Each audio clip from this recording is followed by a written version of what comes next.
It's been a long road. It's been a long road getting this baby on the road. It has. Yeah.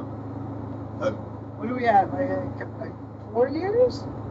No, we bought it Yeah. in I think May or so of 2022. Yeah. So 3.5, three and some. By the time we sell it, it'll be 4. Yeah, time to sell it. And it was going to be a flipper. It was a flipper. Yeah, 3-year flipper, 4-year flipper. A few month flipper to a few year flipper. But whatever. You had other things on the go.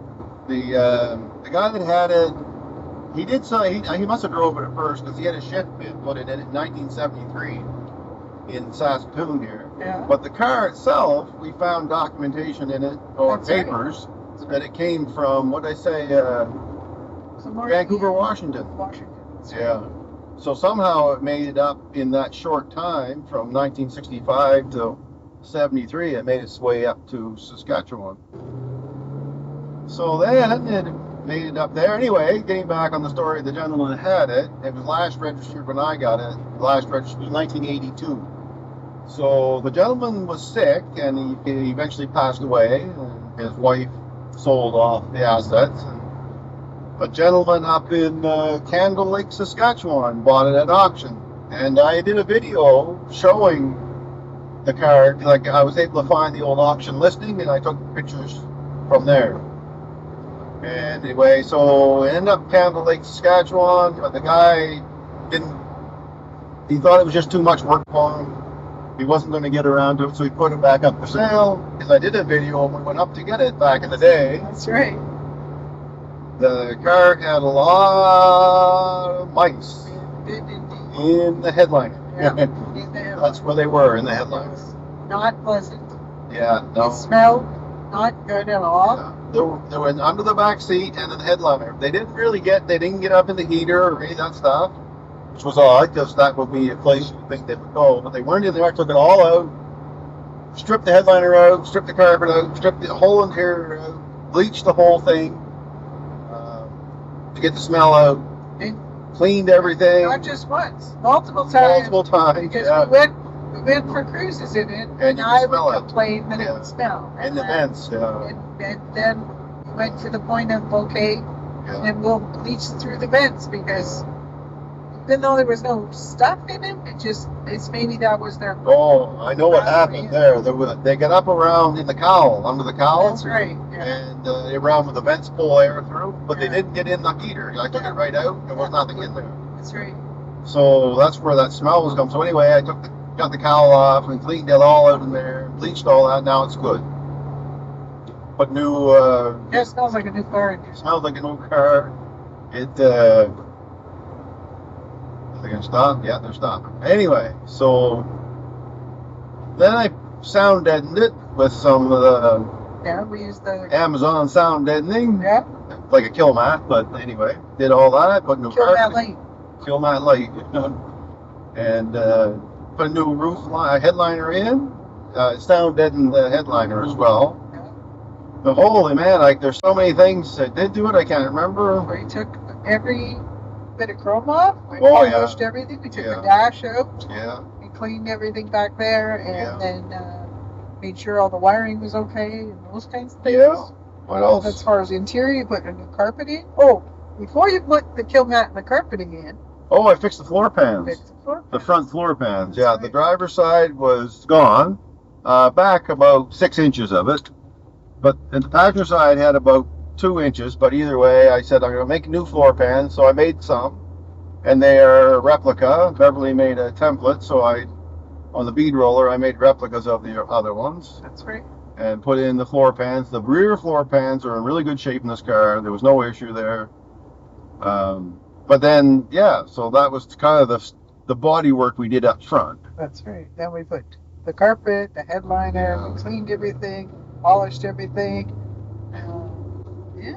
Yeah, and then the transmission was, I didn't like how it was shaped. It was a C6 transmission in it. It was not the right transmission for this car.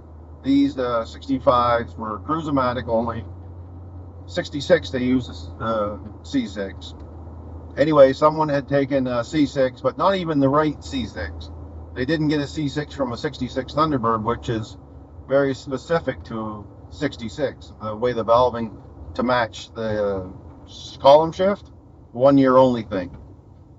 So, and the transmission was slow to engage, shifted funny. Of course, it had shift kit put in it, but it was slow to engage. That's right. Yeah, it was just clunky, and it didn't run the way you wanted it to run.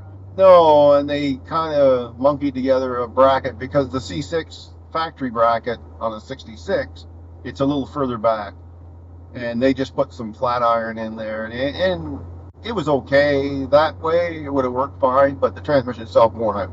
Right. So I put the Cruise-O-Matic back in, had to adjust the reverse band in it, and then moved on. We drove it a lot. Drove around. We did. We enjoyed driving it, yeah. Then we decided, I think, we would sell it, didn't we? Well, you did a bunch of other little things. I mean, it was just regular, get it running better, get it running better, get it running better. You were constantly adding new. I don't know. I can't even tell you all. Well, it was little things. The fuel pump was clicking. Yeah. Sounded like lifters were gone, but it was the fuel pump. Every little sound you heard, you used to go in. Yeah. No, and we bought wheels for it. Yeah. American racing wheels, torque thrust tubes. Yeah. Which, by the way, if you are buying those for these cars, make sure the offset will clear the rotor or the calipers, because they don't. The ones that Blue Oval sold me, they didn't. I had to put spacers on. Right. So if you are buying them from scratch, then you go ahead and do that. Get the right ones. I don't know what the offset on these are, but they're not quite enough. They're about a quarter of inch would be all you need. So then, got the new wheels. That was good. Yeah. And then we thought, all right, let's shine it up and get it up for sale. So I did the roof. Yeah, you did. That's right. Nice and fancy, and then polished up all patina. The patina, I used some Penetrol paint additive, and it's sort of like a clear coat, but it's good for a couple of years. But it made it look really good. It looked really good. We put it up for sale. Yeah. And we had a couple of bites. We had one serious bite. It was absolutely sure he was going to buy it. Yeah, he wanted it bad. And to our detriment, we volunteered to take it to him. Yeah, 3 hours north. Rented a trailer and took it to him, and unfortunately that deal fell through. Yeah. And through no fault of our own, he made a choice when he took it for a test drive that it was not the car for him. Yeah. And it wasn't. So we brought it back home, and we were quite disappointed. And it was getting... I guess we enjoyed it for the rest of the summer. We had it up for sale. We had a few people. We had some people that came with their entire families just to look at it and reminisce. They weren't actually looking to buy. So if you're just looking at a car, maybe go to a car show. Yeah, go to the car show. Probably like 2 hours that they hung around and wasted our time. Yeah. Then telling stories, and then at the end, the guy said, "Yeah, we were just here to look at it." Yeah, there was actually a couple of those people. Yeah, it was a bit frustrating. Yeah. Anyway, we decided that we would enjoy it the rest of that summer. Yeah. If we would prep it and we'd paint it ourselves. That was last year. Like everyone wanted a shiny car. Well, yeah, the older gentlemen, or the older people, I say, because there were women interested too. They wanted a shiny car. They didn't want patina. The younger people love the patina, man. You go drive around town and there's thumbs up and like cat calls out, "I love that car," you know. But they don't have any money. So the older people, they didn't have the money, but the older crowd have the money and they want shiny. So we decided to do. Yeah. And now we came up with the color. Well, we put a lot of thought into the color. This was originally a Chantilly beige. Yeah. Originally. It just, I don't know, neither of us loved it. No. And red is really done. White is really done. Powder blue, everybody kept saying powder blue, but this wasn't a car that was ever powder blue. No. Well, they had a blue, but it wasn't. Not that color. No, not that color. And then we were looking at more modern ones. Yeah. And that's when you said, I think we should do a Nardo gray. Yeah, Nardo gray. For anybody that's not familiar with what that is, It's popular. Yeah. It looks dark at night. In the daytime, it looks almost blue. Yeah. It looks in just a garage light. It looks just a gray. Yeah. It's versatile. It looks sharp. We're gonna go left here. Yeah. So so Nardo gray. You get the stuff I bought. I bought a Speedo coat kit. Wow. A Speedo coat Nardo gray. And turn signals. No, they're not going to use them. Oh, it's there. It's there. It's just tiny. Yeah. The white light is brighter. Yeah. So the Nardo gray is originally it came from the Audi 2014 to 2022 Audi color, and it has the pigmentation in it. It acts kind of odd in the sun, not odd, but it acts differently in the sunlight opposed to the dark light. So in the sunlight it looks almost powder blue, and in the dark it looks primer gray. But it's a shiny car now, and we painted it ourselves. Beverly did a lot of sanding, and we sanded and sanded and sanded some more. We painted bits and pieces. Oh, before that though, I had to do the body work. Oh yeah. Don't forget the body work. That's right. I forgot all about that. The whole winter was body work. Yeah, well, it was from when we decided we'd keep it to sell it, which was about late August of one year.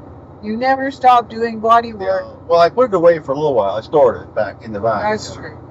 But when I started, that was it. The car never hit the road again until the body work was done. It was, a lot. And there was dings and old body work and right from one end to the other. Engine hood, every fender, every quarter panel. Now there was really poor body work done to one quarter at one time. Really poor. They did an arc welder. They just built the stuff up with arc welding, so I cut it all out and I built new pieces. I'm not going to fool around with that.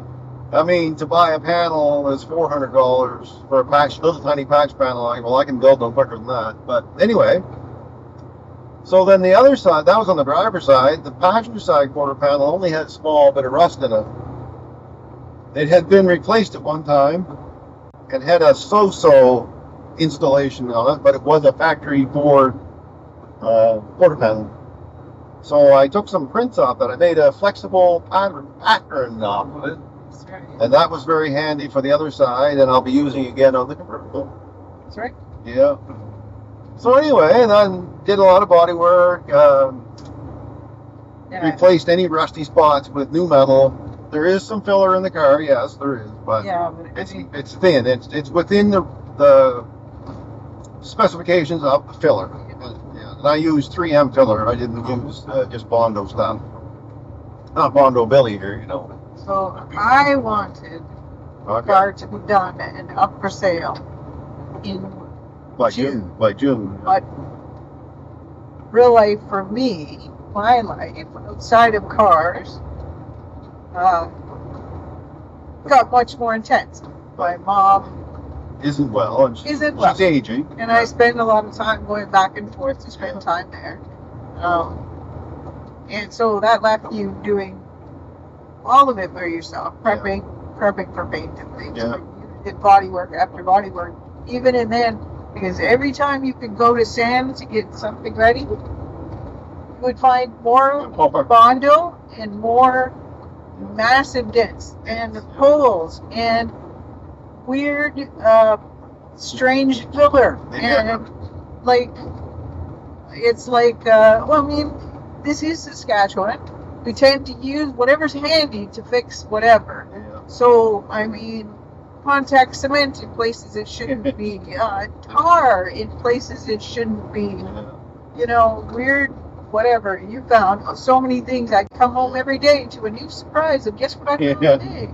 Well, and that's the way it was back in the day. People just used what they had. It's true. They didn't have the materials that we have today to work with. Of course, now, the materials we have today to work with, you can't afford to buy them. Yeah. So we're back to using whatever you have. Well, you didn't rebuild. You filled Or you, I'm sorry, what you didn't, I you didn't rebuild, you pulled the pulled them dents out, full out. hammered all what I could get at, and then pulled what I couldn't get at easily. And then, of course, the last is a little bit of filler. Yeah. And any place that had a weld seam, I put metal impregnated filler over it before I did the final fill. So I didn't want it to be seal. I didn't want it to be a poor seal on it, just in case I missed a pinhole or something. No one around, so. No, good. Not that you get that view either, but I can take some of it and add it in. B-roll, Yeah. you know. Oh. If you got a place to pull over, though, it'd be a great shot behind Yeah, it. it would be. So once the body work was all done, then it was time to prep. Yeah. And it took longer than we thought. Yeah. Well, it did take longer than we thought in a lot of ways, because as soon as you would start to prep, and I wasn't home, and I'd come home, and there would be more things. We'd fix a little more, then we'd do more prep. And then we finally got down to where the body was ready. Yeah. And then it was a lot of paint and sand and paint and sand and paint. And just it was a lot of it. Yeah, and then we had to pull because we're doing a color change. The doors had to come off, the engine hood, trunk lid. And Beverly was there to help for all those, and good thing because those are heavy. Those are soft pieces. We took the doors off. We took the trunk and the hood off. Bumpers, front and back. Yeah. And I did videos on all that. Yeah. Yeah. What else did we do? After that, we went into just getting ready to paint after that, so ready for primer. So we kind of... Yeah, then you primed it, and we sanded. Primed and sanded. Then you primed again. And then there was painting, and we did a video on the painting and stuff like that. So that's all. Everybody really can go back and watch those if they want, those videos. Beverly and I put the doors on, the engine hood on, the trunk lid. I put a new trunk seal in. Yeah. All the little pieces, all the pieces kept going back on. Yeah.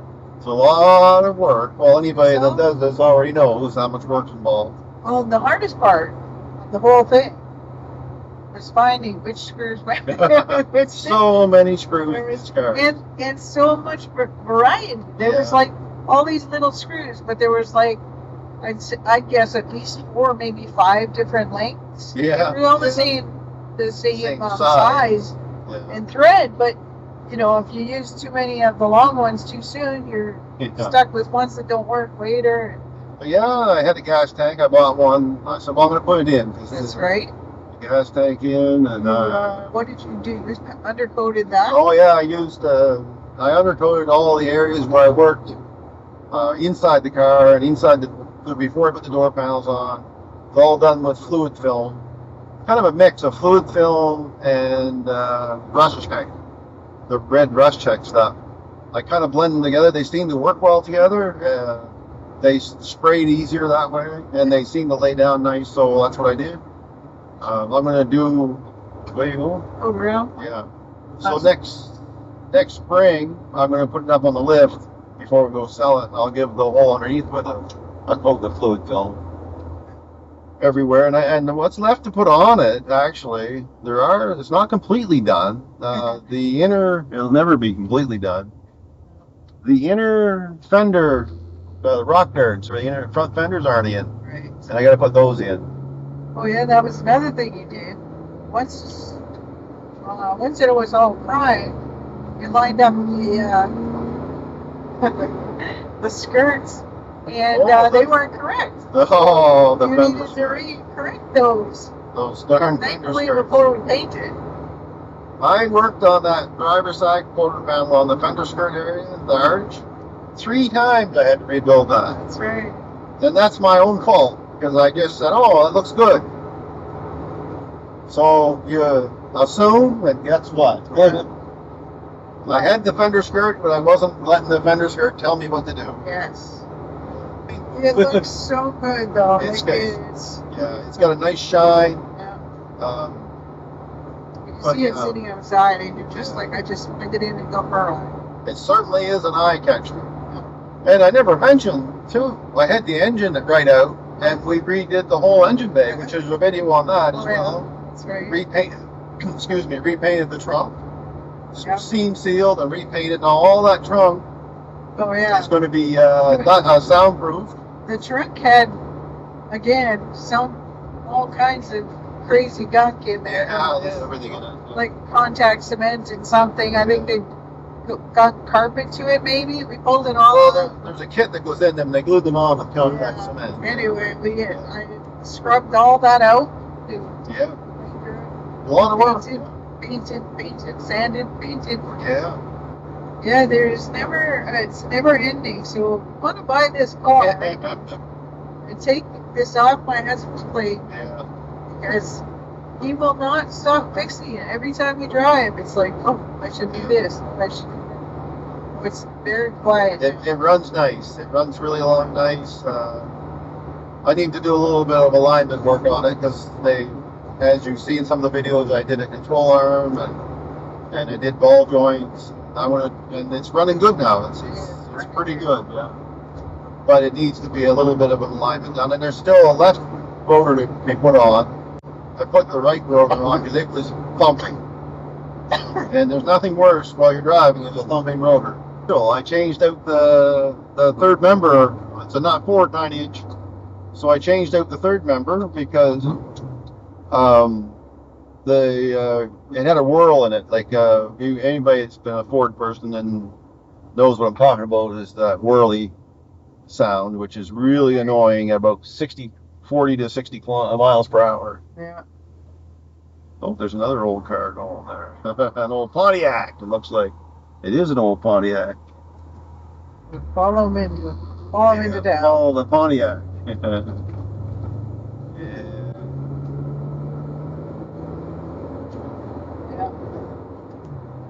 So the rear diff's much quieter now. It needs a pinion seal. I didn't have one. I had one, but I had the wrong one. This is a differential out of a 57 or 58 Mercury Ford. So it's got the big seal. So I have one in order, but I'll put it in the spring. It's an easy job. But it's so much quieter now without that the differential whirl. So the long and the short of it is, it's a fantastic car.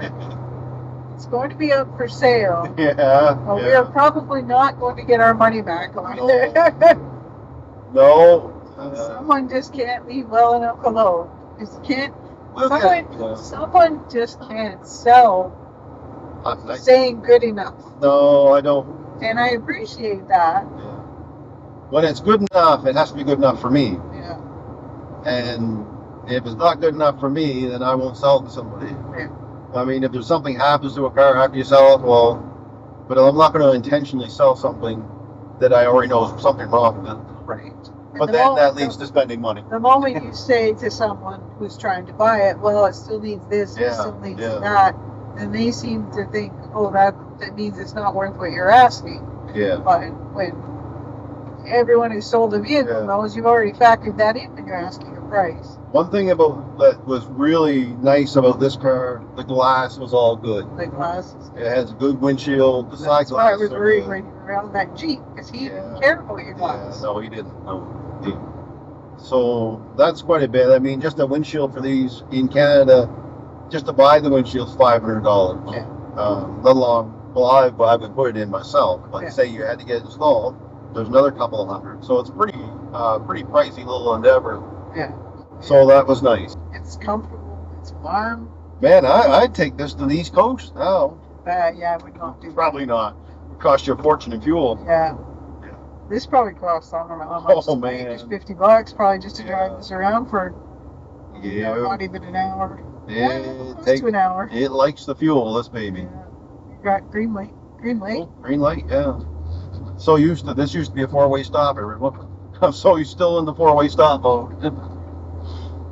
Recently changed over. Yeah, so the fuel, holy, it just dumps it in. Really does. Yeah.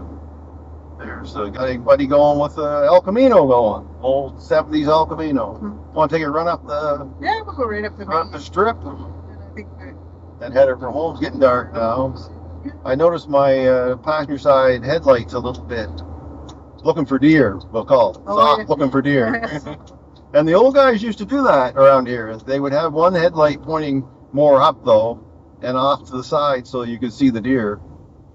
Now, that one's not up, so it's not really looking for deer. Looking for gophers, I think. Listen adjustment. Yeah. It needs a little pull in. It's about the right height. It just needs to come in some. Yeah. Yeah, it's easy to feel this car. Yeah. What a person would feel like back in the day when they first bought it. Oh, Like, yeah. Say someone young, maybe in their late 20s, early 30s, you know. Can you imagine? No kids yet. Yeah. Can you imagine one of these brand new? Oh, Just yeah. cruising. Feel it's very luxurious feeling. Like Yeah. you feel, Yeah. yeah. Even compared to some of the modern vehicles, it feels luxurious. Yeah. You know, does. you've got lots of legroom. It's low to the ground, so when you go to get out, You roll out of it. you basically swing your legs out Yeah. and then stand yourself up. And you know why they put the slide away wheel in them now? Yeah. So you can get out of the darn things. Same idea. You swing Yeah. your legs up Yeah. and step up out of it, and you feel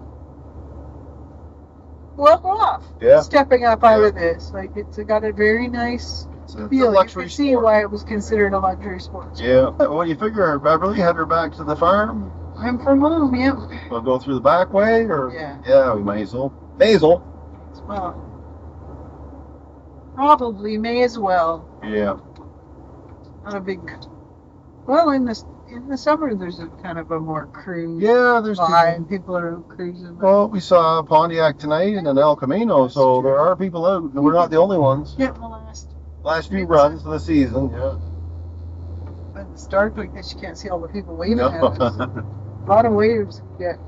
Yeah, lots of waves. A lot of people like this car. We went through just after school and let out the kids all yelling, "I love your car!" Yeah, kids, young kids are crazy Yeah. for it. They see it. You come through this neighborhood here, and they're out playing it.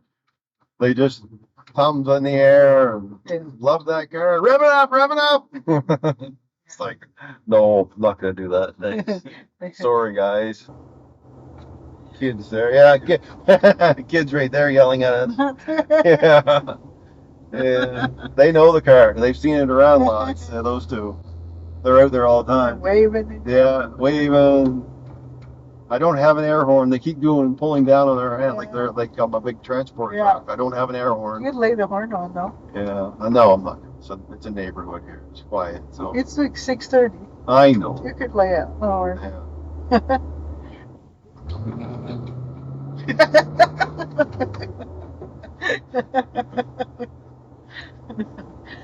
She's not pinging now. I set the timing back a tiny bit. Oh, that was She's running a lot smoother too. She was starting to rock. I had it up where I thought it would be good, but it was actually the whole car was rocking. So she was rattling, just idling. She was getting that tongue like so power. yeah. When you got her too far, she's hitting hard, even at an idle. It's not good for them. So set it back. She's running smooth and quiet now. So no pinging. I love that it has that low rumble. It's just, it's good. It's a good sound. If I could get octane 93, I would keep it up, the timing up. I can't get it around here, so the highest we get is 91. So that's it. That's how it goes. Well, if you go in and open the door, I'll bring your car up after.